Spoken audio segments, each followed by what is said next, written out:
What's up guys, in this video I want to talk about Rocket League performance on Nintendo Switch, specifically for competitive play.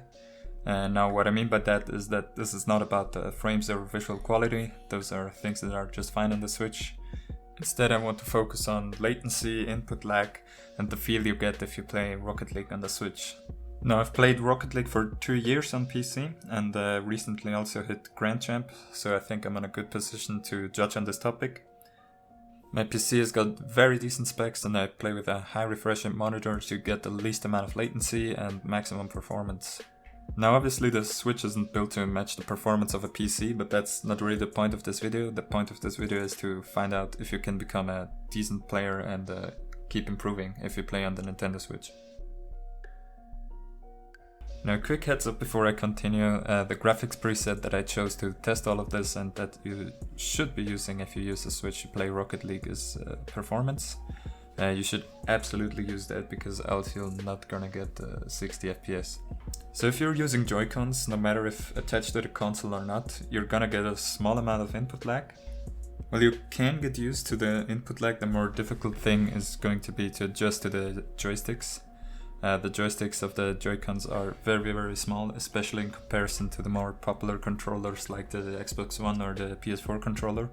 So definitely the way to go is to get a Pro controller. The triggers, especially while still not being analog, feel much nicer on the Pro controller compared to the Joy-Cons. So an important thing to note here is that I tested my Switch while connected to my gaming monitor. If you use any TV, you're almost guaranteed to get input lag. That being said, it is definitely the best way to enjoy Rocket League on the Nintendo Switch simply because of having a large display. When you play in docked mode, the Pro controller feels a lot more responsive than the Joy-Cons do.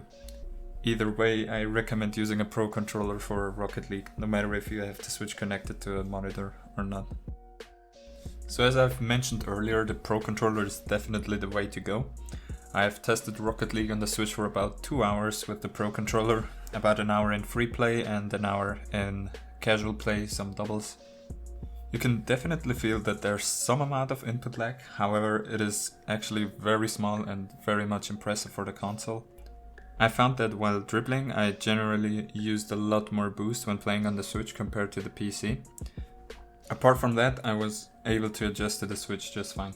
You should keep in mind that the Switch is always recording. If you hold the capture button, it will give you a clip of the last 30 seconds. So that's very impressive for a console like this. I feel that if I try hard enough, I would definitely be able to at least reach champion on the Switch. If you use the Switch correctly, I think it's definitely a viable option to play competitively. Now, PS4 and PC are definitely the better way to play Rocket League, but that doesn't mean that you can't get good if you play on the Switch. I can see the Switch being very useful when you're on a long holiday trip, but you still want to be able to try hard. Or maybe you just bought a Switch to play Animal Crossing like I did, so that's why I tested this out. Anyways, thank you for watching and have a good one. Peace.